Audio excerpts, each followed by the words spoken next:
Hey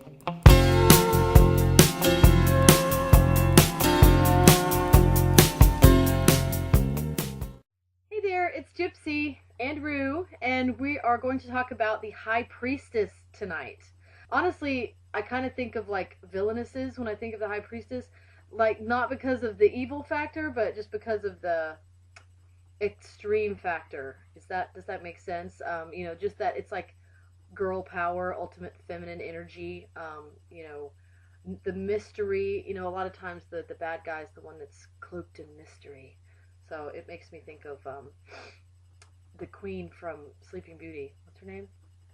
Maleficent. Yeah.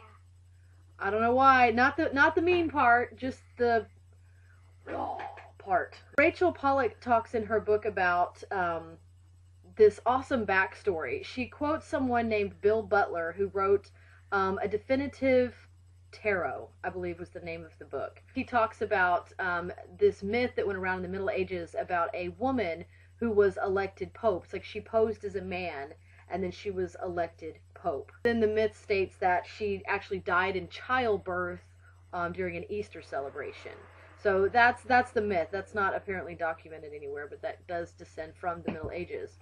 However, in the late 1200s, there actually was a woman who was elected or appointed as pope. In the 13th century, a woman actually was put in the position of pope, or papist, as they would call a female pope. And her name, ironically enough, was Manfreda Visconti. That's right, folks.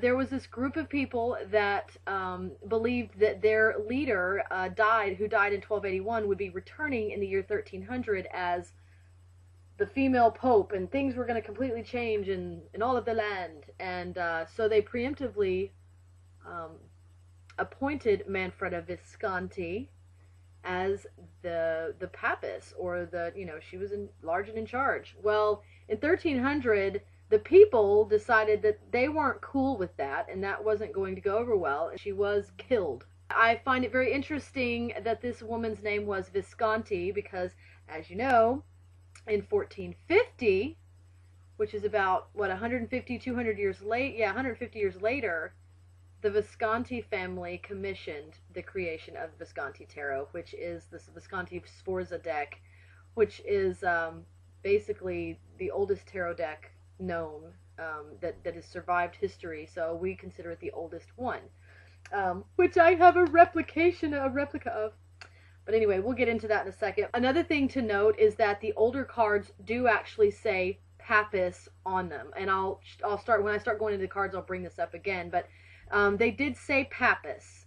It wasn't until the 18th century that all of the popularity started to rise up about Isis, the Egyptian goddesses. Well, there was a big movement and I guess some archaeological evidence of some sort. I'm not sure what started that ball rolling, but that the tarot system developed in Egypt. And so they changed the name of the card to the High Priestess in more of like the Isis goddess type religion context. There was no papist, obviously, in ancient Egypt. They didn't have popes. So that is where the High Priestess started to become used, and it just kind of stuck, I guess. I do have a couple decks that call it something else, but, for all intents and purposes, Rider-Waite calls it the High Priestess, so for the purpose of this video, we are going to stick with that as the standard and correct name, is the High Priestess. Of course, though, my beloved older decks are exempt from this because they came first. After reading about that, I started reading into, what Rachel says about the symbolism itself. Most of you already know that the High Priestess stands for what? What's a word that rhymes with history? Mystery. There you go. Mystery. And what else? What is it? What are the owls? Remember the scrolls? What do those represent? Rhymes with Chrisdom. Wisdom. Wisdom. Okay, so mystery and wisdom, and that's kind of our girl power card, right? 'Cause she's like... So, ways that has been depicted in many of the cards include a moon, right? Let's look at the Rider-Waite one. Let's look and see. Most of them have, like, moons and water. but not all of them. Right, not all of them have the water. Let's see. Most of them have moon. This is the Rider Waite High Priestess. Okay, and so what do we see there, Rooster? We see those like little standing things. The pillars, right? B and the J, and I read this in Rachel's book also. The B and the J actually stand for Boaz and Jachin. Those are the two main pillars of Jerusalem. Boaz stands for passivity and mystery, and then Jachin stands for action and consciousness. So that's what those pillars actually represent. So when you see B and J, they actually stand for Boaz and Jachin. The colors are opposite, and that is supposed to basically, I guess, represent the unity, the balance, that comes, that needs to accompany the High Priestess. We see the pillars on either side. We see lots of robes, the moon. Robes. She has a lot of robes. She's shrouded in mystery, right? And she has the moon. And then the pomegranates are on... The pomegranates are on the what? Do you remember what that's called? Veil. Veil, yes. And pretty much all of the cards, they're sitting down. And she has like a book, I think. That's right. She has a Torah, but it's always some kind of a scroll. It's something that represents ancient wisdom, right? That's right. And I don't think there's any water on this one. There is actually. If you look very closely on each side of the veil, you can see. Oh, I can see some water. You can see like an ocean line kind of thing, where it's like a big body of water in the background. On that line. Right. She's a female, right? There's no owl in this one. Oh, that's right. We noticed, one thing that we noticed in a lot of these cards that wasn't mentioned at all, and it's not in this one, but it's in a lot of them, is the owl. And I guess that's kind of a recent development because we don't see it until we get to my cards. Like, none of these older cards have them on it. My card has it, though. Yeah, we'll get to yours in a minute.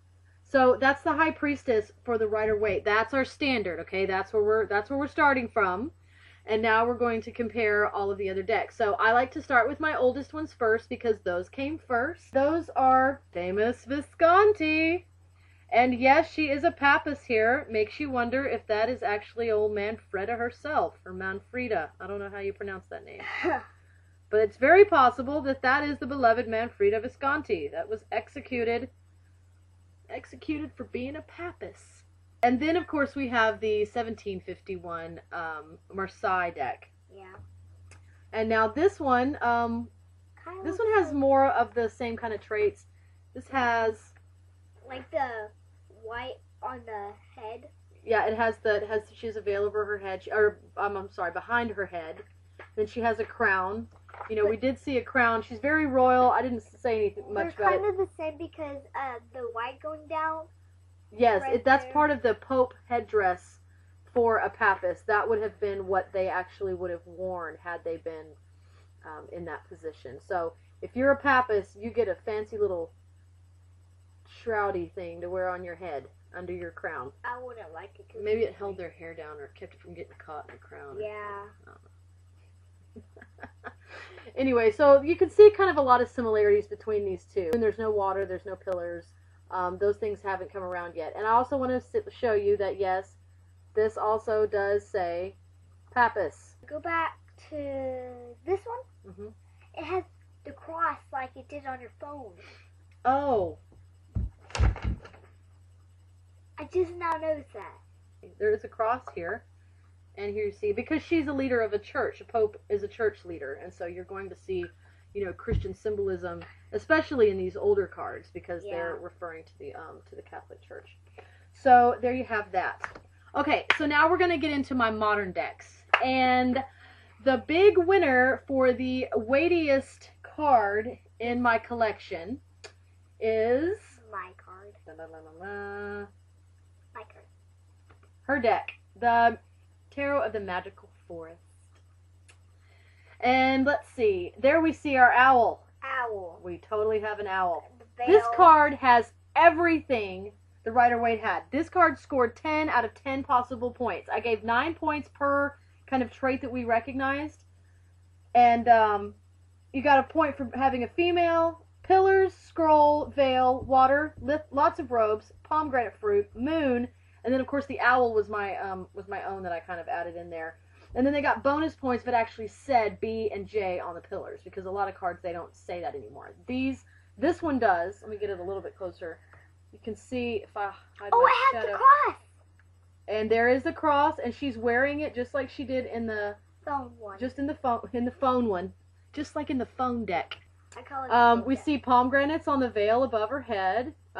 She's obviously wearing a crown. She's got her moon at her feet, which is just, I mean, this card is basically a bug-eyed animal version of the Rider-Waite deck. Yeah, I mean, it's just almost exactly, this is just horrible light. Because the moon, it was at her feet too. Yes, it was. This is laid out, everything is just like it. And I didn't give it a point for water, and when Rue and I were looking over these cards before we started this video, Rue pointed out, and it's really hard to see here, but if you have this deck, look at it, that I was thinking there was like some kind of a mountain in the background, and I'm like, there's no water. And she's like, yes, there is, Mom, that's a volcano. Well, when you look at it really closely, it is a volcano, and you can tell that it's like a volcano island, and that there's water. And I think that the addition of the volcano, you know, having that aspect of, you know, the unknown, because, you know, volcanoes are spontaneous. Sometimes they'll go off, and sometimes they'll sit there for hundreds and hundreds of years. You know, that uncertainty, that volatility that's hiding under the surface, I like the fact that they have that snuck in back there. So I'm glad you pointed that out, because I don't know that you do have good eyes. You and your sisters have a knack for this. So that was pretty cool. I was glad she saw that. So, big winner, Rue's deck, Tarot of the Hidden Forest. Yeah. All right. I like it. Did I say Hidden Forest or is it Magical Forest? You said hidden, but I think it's magical. Yeah, I think it is too. I don't remember. You know what I'm talking about though. It's in the credits. Go look it up. Next up was the Legacy Tarot. This is by Ciro Marchetti. And I've got, like, you know, well, you'll know. Okay. This is one of Ciro Marchetti's decks. And I like this High Priestess. I think this is a really pretty representation of the High Priestess. So we see the owl, we see the scroll, we see the pomegranate. She's sitting in water. You can see how she's kind of emerging from water. There are pillars here in the background. It's kind of hard to see in this crappy lighting, but there are these pillars in the back. They don't have B and J on them, but they're there. We also see a moon here in the sky up at the top. Yeah, I told her. Yeah, I missed that before. I wasn't paying attention. And then here behind her head, we see kind of this little, it's almost like it's like a grill behind her head. You know, it's like a... But we counted it. So I kind of gave it, I think I gave it like a half a point for a veil, because it's kind of like a veil, you know. Yeah, and it has its scroll. And we gave it a point for... It had 8.5 points out of 10. Yeah, because... It didn't get the B and J bonus point. It was hard to know because, I only gave it a half a point for the veil. Yeah, we can't really see her whole body, so we counted her as having robes because she's so covered. She's mostly covered. What we see of her, she's all covered up. Yeah. So we counted that as the robes. Because the water around her. So that's the Legacy Tarot. Then we have Paulina Cassidy's decks. Both of hers tied with 7 points. They are somewhat similar. You know, both of the cards are very balanced. She has representations of the pillars. In this one, it's more about their trees. There are trees going up each side. I'm sorry, that's the wrong one. This is the Paulina Tarot, and again, it's really hard to see, and I apologize. I'm not doing my lamp this way again. But we see these trees coming up each side, and then she also has these little imps down here, or whatever these little wraiths are that are, you know, standing next to her. And then if you look here in the middle, there's a lot of eyes. And it's kind of that shroud of mystery. There's a scroll there, you know, in the middle, and then down here you can see the pomegranate fruit hanging out in front of her. Of course, we have the moon behind her head, and this one's similar. This one, she has a moon behind her head. And it has a scroll. Yeah, she's covered in a veil. She has a scroll. The pomegranate is right up in front of her, standing kind of like it's on a little table or something. It's like she has animals to either side of her, which represent the pillars. I just noticed this whenever I was looking at it. And the rabbit's hand, there's a scroll. And you know what? The moon is behind her head, but it's also here at her feet. Look. Yeah. I didn't even notice that earlier. Me either. So those are the two Paulina Cassidy representations. And I like both of these. Y'all know I'm crazy about the Joie de Vivre right now. Yeah. But, and I really do like this one. if I had to pick one for myself, I like this one a little bit more just because, I don't know, I like the coloring better. But that's not my favorite card this time, believe it or not. I'm getting to it. Oh, did you know? And this one, there is a scroll. Yes, I know. Yes, there's the scroll. It's right here with the rabbit. You'll see that? It's hard to see, but... Yeah, the rabbit's holding the scroll. This tied with the Paulina Cassidy decks, and this is the Illuminati Tarot. And I haven't double-checked, but I believe, except for the Papists in the beginning, these are all called the High Priestess, including the Rider Waite. So this one had a lot of the same stuff, right, Rue? Yeah, except for it doesn't have the water. Right. And it does not have... There's no owl. Yeah, there's no owl. But there's the BJ. Yes, there's the B and the J. She's got the scroll. Yeah. She's got the, yeah. She has lots the of... The moon's up at the very top, so it's not at her feet in this one. Oh, and she doesn't have pomegranates. Nope, no pomegranate. I don't even see anything that looks like a pomegranate. Now we move on to the one that had a score of 6, and that was the Shadowscapes Tarot. Nope, this one had 7 too. Oh. Okay, last one that had, we had a 4-way tie. The last one that has 7 points is the Shadowscapes Tarot. And this one's really pretty. There's no water. It looks like this might be a wave, but it's branches of a tree. It's like she's rising up above. So there's no, I don't get, I mean, it is blue, so if you want to get a sense of water and you want that in there, you can definitely pull that out of it. I don't really get that from it, so. But we do have the beloved pomegranate. We do have a veil. That veil has a moon on it. We have an owl. We have an owl. We have these, you know, kind of represent the pillars. These two pieces of wood that come up, these 2 branches, those are kind of like the pillars. They provide that look of balance. The moon is on her veil, if you can see that. Yeah. You know, there's the veil, and then there's the wings that are flying. I see that as representing the veil, so I gave credit for that. Yeah, but... So that was the last number 7. I swear that's the last one. Next deck is the Steampunk. Ding, ling, ling, ling, ling. This is my favorite High Priestess card. If you can see on that little ball, there's that and underneath that's the that triple symbol, goddess sign. That sign is on another card in here. But she'll show you in a minute. Yeah, it's really hard to see. This one actually got 6 points. Because it doesn't have everything. It just has that. Yeah, there's no water in that one. There's no pomegranate in that one. There's the cards that she can read, but. And there's no owl, and she doesn't get the extra points for the B and the J, because there are 2 different pillars here, and they are, you know, they do represent the black and the white. They are kind of black and white, so I guess she does get more points than we thought. Because one side is black and one is white. I didn't notice that earlier. There's no B and J. There's no B and there's no J, but they are distinct. Remember, we were giving points to the ones that had that. So yeah, those are differentiated. I see the white and dark now. And then instead of a scroll, she has a crystal ball and she has tarot cards. So she still has a representation of that ancient wisdom. And instead of a book. Some of them have like books in it. Yes. And then of course she does have a veil in the background. You know, oh my gosh, like this chick is just so awesome. The Tarot of Dreams, which is another score of 6. This is a beautiful card. Yeah. We do have the 2 different pillars on each side. We have a moon. We have the scroll in front of her. And actually on this one, it says darkness into darkness, the key to all mystery. And this just says priestess. It doesn't say high priestess. Instead of black and white, they have blue and red on top. That's right. So we counted it. Yeah, we did count it. So that one was, you know, like I said, I really like that one. It captures the total essence of the High Priestess, definitely. I mean, you still have that sense of mystery, that sense of ancient wisdom, that, you know, Maleficent. Yeah. This is the Tarot of Vampires deck, and this is the High Priestess. Obviously, she has the ancient text. I like. She has the moon. She has a very, you know, she's not dressed quite like the other High Priestesses as far as, you know, the robes and stuff, but she has, on her dress, she has all these elaborate pictures of different type of critters, like signifying, yes, all kinds of, you know, just very magic looking design on her dress.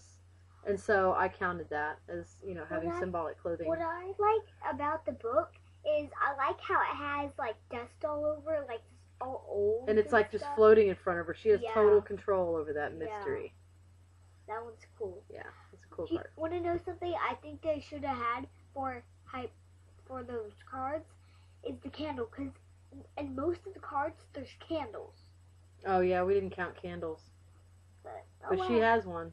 Yeah. Now it's going to be hard for you to see. Because it looks white to us. But when we were looking through the cards, she noticed that on this vampire's forehead, my camera cannot focus on that, but it's the triple goddess sign again. It's the triple moon sign. So, kudos to you for finding that, because I honestly didn't notice the crown on her head. Tiny. It is. It's tiny and it's white. She was really close to him at the time. Next we have another one that had a score of 4, and that here it is, the Gilded Tarot. The Marseille Tarot actually has a score of 4 also. This is another Ciro Marchetti deck. It's not really dressed. Oh yeah, Tarot of Dreams was too. This was Ciro Marchetti. This is the Gilded Tarot, and this says the High Priestess on it. Here she has the moon, definitely has the water, has the 2 pillars. You know, very good High Priestess card. Great representation, I think. Yeah. I like how something that's different about her, though. Yeah. That you noticed earlier about all the other High Priestesses is what? How is she different than most of the High Priestesses we've seen so far? What is she doing? She's doing like a moon shape. Yeah, she's doing like a dance. What is she doing? She's sitting. She's not sitting. Remember earlier you said that? You can't tell what she's doing. All of them are sitting. But what's she doing? Sitting. Sitting. She's floating. She's levitating. That one doesn't count. Sitting. What was she doing in the Rider Waite deck? Sitting. So that's something we didn't notice until right before we started doing this video. But she was like, hey, you know what? Most of them are sitting. And I was like, but you're right. Yeah, we even wrote it down on the paper. Yeah. So anyway, there's that. Oh, and the other way that she's different is because she's like a mask on, and it's... Oh yeah, she's wearing like a jester's mask, like a masquerade mask. Yeah. That's Ciro Marchetti for you, though. He likes the masquerade stuff. I like that. So then we have The Hobbit, and I have to say, this was one of the things that if you watch my Hobbit review, I think I may have griped about this a little bit. Yeah. Because what's missing in this card? The Hobbit. No, well, yeah, he's not in either, but what else is missing from this card? There's no High Priestess in this card. Oh, I read it, it's just I didn't know what... There's no High Priestess in this card. Yeah, there's no High Priestess. For all its lacking of a physical High Priestess sitting there, we still have the pillars with the black and the white. We still have the ancient text. We still have the moon. I don't see water. Wait, let me see. Water. What, you think that's water in front? That's okay, water. We're going with water down in front there where it's blue. Yeah. Sure, why not? What I like about it is I like how if you've seen Alice in Wonderland, it's kind of like it because the moon and Alice in Wonderland, the cat. Looks like Cheshire Cat moon. Yeah. But yes, there is the Hobbit High Priestess. Yeah. That one. Then we have the Wildwood Tarot, and this is called the Seer. So we have a little bit different, you know, of course all of these are named different. The Wildwood Tarot's got a very earthy theme to it. Yeah. So here we have a Seer. I was actually surprised at how many elements she had. She still has the water. She has, you know, the staff that we saw in a lot of the earlier cards, even though I didn't put that on the scorecard, but that is something she has in common. You know, she's got the shroud over her head like we see in a lot of the other ones. She's got her religious garb on. What I like about it is I like that little coat she has on. It looks like feathers a lot, like how the owls are. I think that's oh yeah. I wonder if those are owl feathers. That's a good observation, Rue. Because there's no owl there, but there's owl feathers. But you have a representation of it. Very good. Good call. Good call. Give me some of that. All right. Then we have the High Priestess from the Deviant Moon. Now these are always creepy. And I even count her face as a moon. I gave him a point for that. Yeah, because that's pretty much a moon. Yeah, it's pretty much a moon. The winged cat is the owl. I don't know about those wings. Yeah, because the wings. Yeah, but still, I see that as the shroud. I mean, the veil. You know, separating her from the earthly world. Oh, I see. I see those wings as being... Yeah, because one side is the little... That's like part of the secret. You know, the secret that she has. She can, you know, she's got that ability to fly that not most people have. Yeah. So there's that. And of course, she also has her dark side there. All of his characters kind of have a light and a dark side. I think it's really appropriate for this card. I like how on her like little cape thing, on the end of it, it's like a tail. Yeah, it's all snaky looking. Yeah. That's a cool representation of it. And then we have the Steampunk Gods of the Machine, Wisdom of the Gods of the Machine. And this is called an Aviatrix because, you know, they always change it up. The wings count as an owl because that's how owls when they're... Yeah, I'm starting to realize there's a lot of feathers. But again, I see that as the veil, not as the owl. I see that as a representation of the veil. However, she does actually have a veil behind her. Yeah. In this one. It has stars on it. Yeah. And then they've got, you know, there's this little representation of power here. And I kind of like that. Really cool card. I really like this this High Priestess card. Except for this one, it has less things. But she's very mysterious still. She still has that look of, I know something you don't know. And even if you did know it, you wouldn't know what to do with it. Yeah. She's a cool chick. The Arcana Tarot, High Priestess again. Yep. This is a really simple High Priestess card. It's a bare woman. She doesn't really, you know, frankly, she looks more vulnerable than I really consider the High Priestess to be in my own, you know, the way I view the High Priestess, the way that I understand that card's energy. She looks vulnerable. I mean, she doesn't have any clothes on. She's looking down. Yes, she does have this orb, you know, the moon. I guess that's the moon that she's, you know, looking into, which, you know, has a representation of a, you know, feminine wisdom or whatever. But I don't know. Honestly, it's not my favorite. It didn't get a very high score because it's very different from the Rider Waite. And I don't hate it because it's different than the Rider Waite. I mean, so is this one. You know, I mean, the Wisdom of the Gods Machine is really different than Rider Waite, but I love this one. You know, this one, What score did she get? That one only got a 2. That one only got 2. I see 2. Female and moon. The High Priestess for the Hidden Realm also has 2. But I like this one. I like this one a lot. I think it's really pretty. Oh, I like that one. I like her green hair. You know what she kind of reminds me of? She reminds me of the lead singer for the band Perry. Oh, she does. Look at her face. She does. Y'all, she looks like the lead singer for the band Perry. Yeah, she does a lot. Okay, don't even tell me that that's not what you're seeing, because Google the band Perry right now if you don't know what I'm talking about. You're going to be like, oh. But she's got green hair. That's the only difference. I love this, though. I think it's beautiful. It kind of looks a little blonde because it's in the light. Mm-hmm. So it kind of looks a little blonde. You know, and she's kind of, you know, softer looking, I guess you could say, than the other, some of the other cards. Yeah. But I still wouldn't compare her to this. Maybe it's the green hair. Maybe it's the expression on her face. Because, I mean, she's looking down, too. But she's got kind of a thing about, I don't know. I wouldn't mess with this chick. I wouldn't. Yeah. You know, there's something about her that there's still that sense of mystery where it's like, I don't really know. You come off as being nice, but you might be crazy. This next one, this was actually my second runner-up for favorite High Priestess card.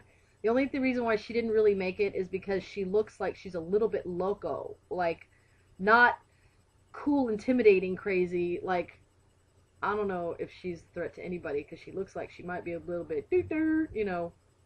But she's beautiful. It's a beautiful card. And this is the 1977 Alchemy deck. And, of course, it is in different languages here, but the English version does say High Priestess. I just think this is an absolutely gorgeous card. It's just she's kind of got this kind of look on her face. I don't know. Maybe I'm just looking at her wrong. Maybe I'm judging too harshly. But the look on her face, she just kind of has that dingbat kind of look, and I'm like, meh. What I like about it is that it has, like, skulls on it. Yeah, I was about to say, but the skulls, you know, they kind of bring back the intimidation factor, because it's like, you know what, you may be the right kind of crazy.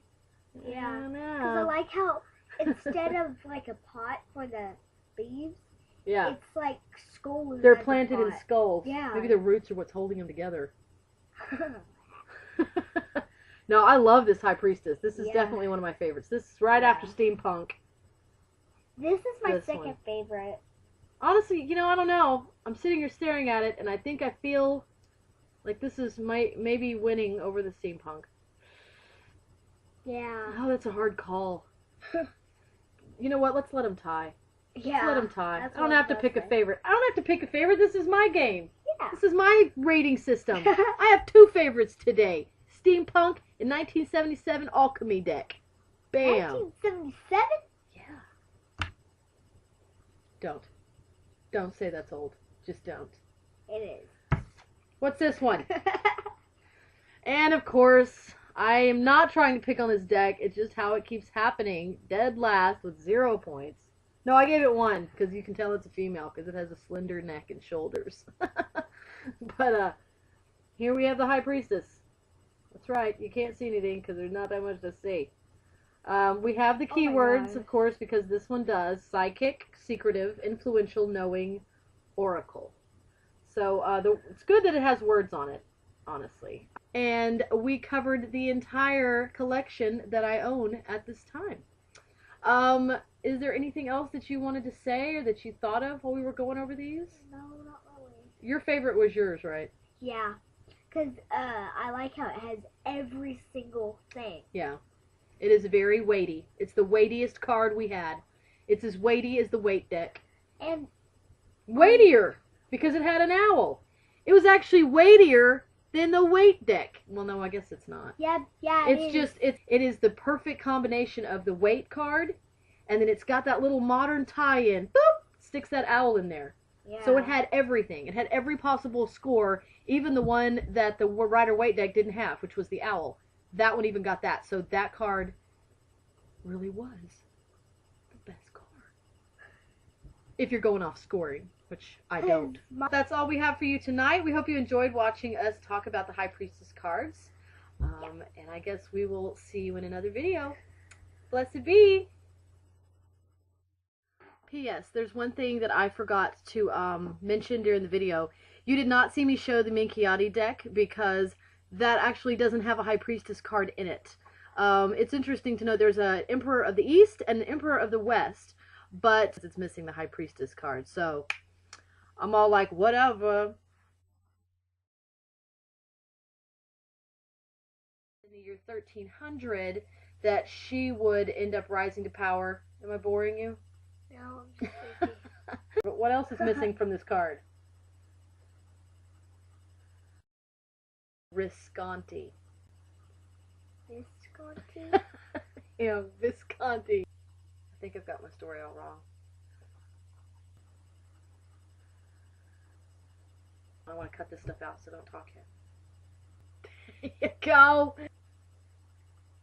There's no High Priestess in this card. It doesn't speak to me. Maybe it speaks